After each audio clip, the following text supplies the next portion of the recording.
Halo semuanya, selamat siang. Eh, Perkenalkan saya Nikita Perawati.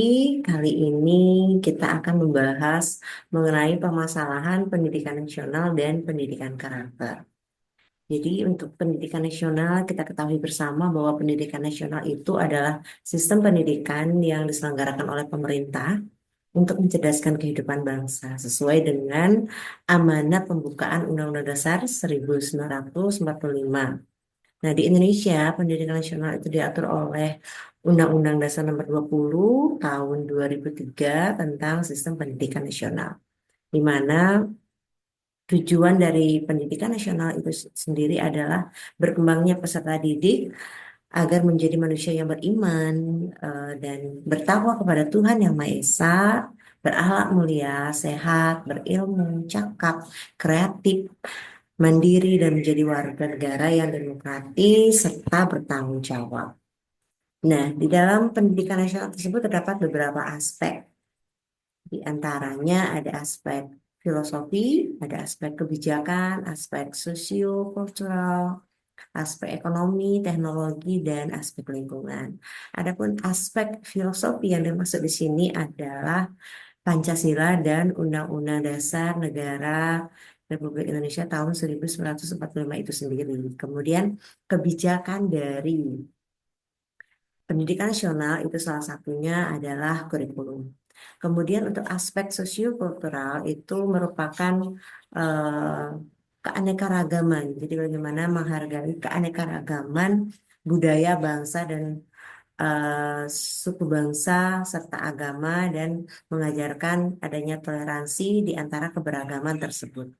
Kemudian aspek ekonomi maksudnya di sini adalah bagaimana mengupayakan pendidikan yang terjangkau dan berkualitas bagi seluruh lapisan masyarakat Indonesia tentunya. Kemudian yang berikutnya adalah aspek teknologi. Jadi di sini bagaimana pemanfaatan teknologi bisa memberikan peningkatan kualitas dan manfaat bagi pendidikan itu sendiri.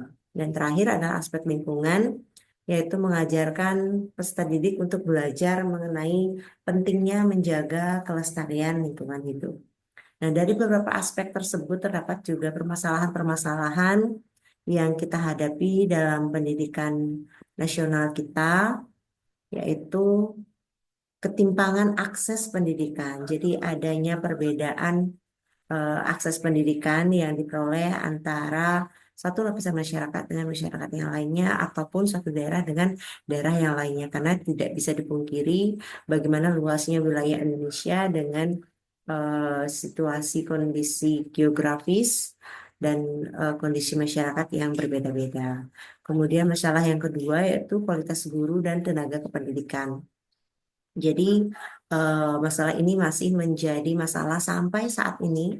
Jadi tidak meratanya kualitas guru dan tenaga pendidikan antara satu sekolah dengan sekolah yang lainnya. Kemudian masalah yang ketiga yaitu masalah fasilitas, yaitu bagaimana perbedaan fasilitas antara satu sekolah dengan sekolah yang lainnya. Terus yang keempat itu masalah putus sekolah. Jadi masih ada beberapa tempat yang angka putus sekolahnya masih tinggi gitu ya di semua provinsi, terutama di setiap provinsi di bagian daerah-daerah yang terpencil. Selanjutnya adalah peran teknologi juga menjadi masalah karena tidak semua tempat itu bisa mengakses teknologi dengan lancar.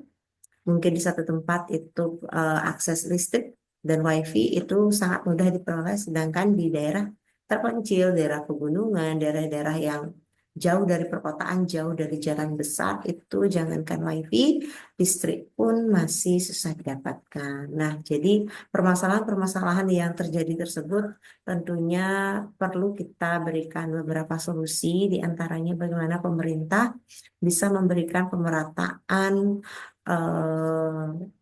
fasilitas di seluruh sekolah, baik itu yang di kota besar maupun yang di kota kecil. Dan yang kita lihat sekarang, pemerintah sudah berusaha untuk mencapai daerah-daerah terpencil sehingga setidaknya ada listrik di daerah-daerah tersebut dan selanjutnya pemerintah bisa memberikan WiFi di masing-masing sekolah. Kemudian untuk peningkatan kualitas guru dan tenaga pendidikan, pemerintah terus memberikan pelayanan, baik itu pelatihan-pelatihan, workshop yang dimulai dari dinas-dinas ataupun di Balai Guru Penggerak yang dari tahun 2022 terus digalakkan untuk meningkatkan kompetensi guru, baik itu guru, kepala sekolah, dan pengawas.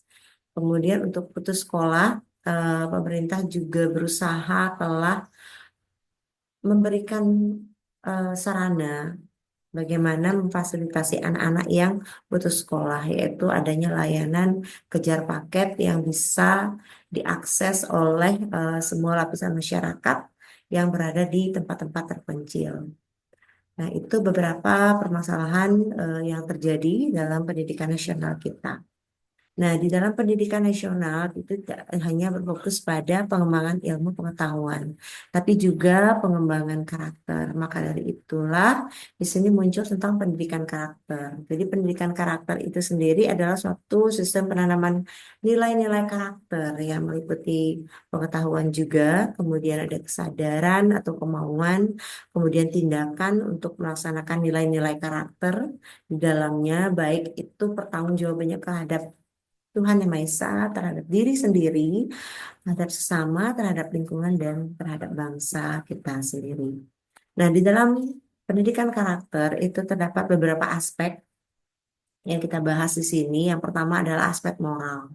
Jadi John Dewey berpendapat bahwa pendidikan moral itu adalah hal yang utama bagi misi setiap sekolah. Jadi pendidikan karakter difokuskan pada pendidikan yang berorientasi lahirnya suatu tindakan atau tingkah laku yang sesuai dengan kaidah moral. Itu suatu kesadaran yang berdialektika antara moral feeling, moral knowing, dan moral action. Jadi moral knowing di sini adalah bagaimana kesadaran diri dari setiap individu untuk em, mengetahui apa sih moral yang baik itu sendiri. Kemudian untuk moral feeling itu adalah yang berkaitan dengan hati nurani, rasa empati, percaya diri, dan kerendahan hati. Sedangkan untuk moral action itu berkaitan dengan bagaimana kita melakukan niat baik dan kebiasaan yang baik.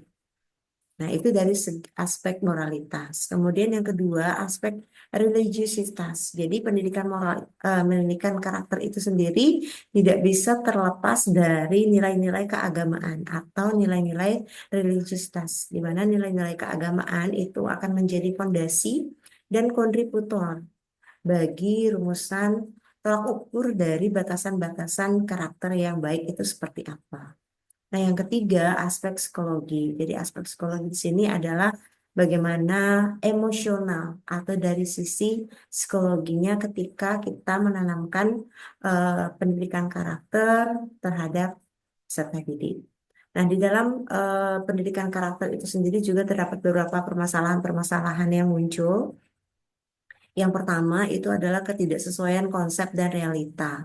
Jadi, eh, teori tentang pendidikan karakter tentunya sudah banyak, tetapi realitanya bagaimana penerjemahan dari teori-teori tersebut di dalam pelaksanaannya di dalam kelas bagi siswa-siswa kita itu belum maksimal gitu. Kemudian yang kedua, pengaruh negatif dari teknologi. Jadi kita ketahui bersama generasi sekarang itu semuanya sudah memegang eh, handphone di tangannya masing-masing dari semenjak SD. Jadi bagaimana teknologi itu sangat dekat dengan kehidupan mereka, tetapi mereka tidak menyadari akibat dari teknologi tersebut.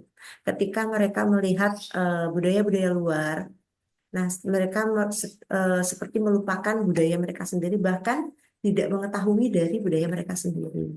Nah itu pengaruh teknologi dari sisi negatifnya. Itu bahayanya terhadap pendidikan karakter bagi anak-anak kita di Indonesia.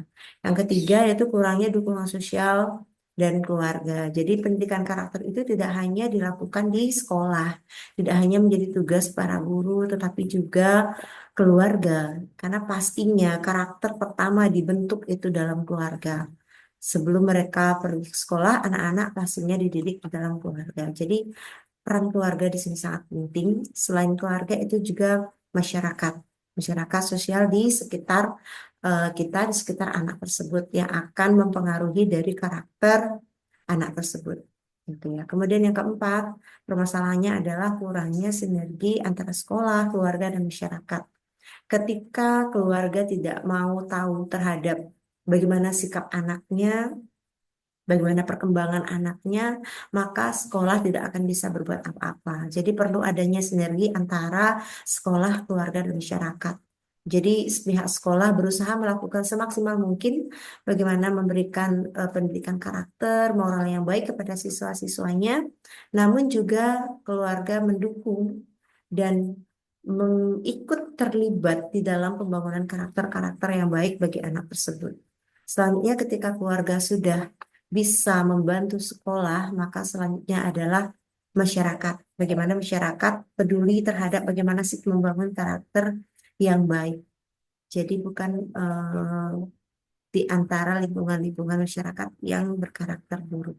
Jadi ada pun solusi yang bisa kita lakukan adalah bagaimana penerapan pendidikan karakter itu bisa dilakukan secara realitanya dengan baik sesuai dengan teori-teori yang ada. Kemudian penerapan teknologi tidak bisa kita hindari, tidak bisa kita pungkiri sangat dekat, sangat kita perlukan. Tetapi bagaimana para guru di sekolah bisa memberikan kebijaksanaan kepada siswa-siswanya bagaimana harus menggunakan teknologi. Begitu juga orang tua dan masyarakat. Selanjutnya, bagaimana kita bisa menciptakan lingkungan keluarga yang bisa berkomunikasi. Jadi orang tua dengan anak itu selalu menjalin komunikasi, baik itu di hari sekolah maupun di hari libur, gitu ya. Jadi tidak hanya sekolah yang membangun karakter bagi anak. Begitu juga lingkungan, bagaimana lingkungan bisa menyediakan lingkungan yang aman, nyaman, serta positif bagi eh, seluruh masyarakat sehingga karakter-karakter baik itu akan muncul di seluruh lapisan masyarakat tidak hanya di kalangan peserta didik kita karena peserta didik akan melihat contoh. Jadi mereka tidak akan mendengarkan apa yang kita sampaikan, tetapi mereka akan melihat bagaimana orang-orang di sekitarnya memberikan contoh. Jadi dari keluarga, sekolah, dan masyarakat itu harus memberikan contoh yang baik sehingga karakter-karakter baik pun akan terbangun di antara peserta didik kita yang akan menjadi generasi masa depan bangsa Indonesia. Baik, semuanya itu yang bisa kita bahas hari ini. Terima kasih sudah menyimak video ini. Silakan like, comment, dan subscribe. Berikutnya akan bertemu lagi di permasalahan yang berikutnya. Terima kasih.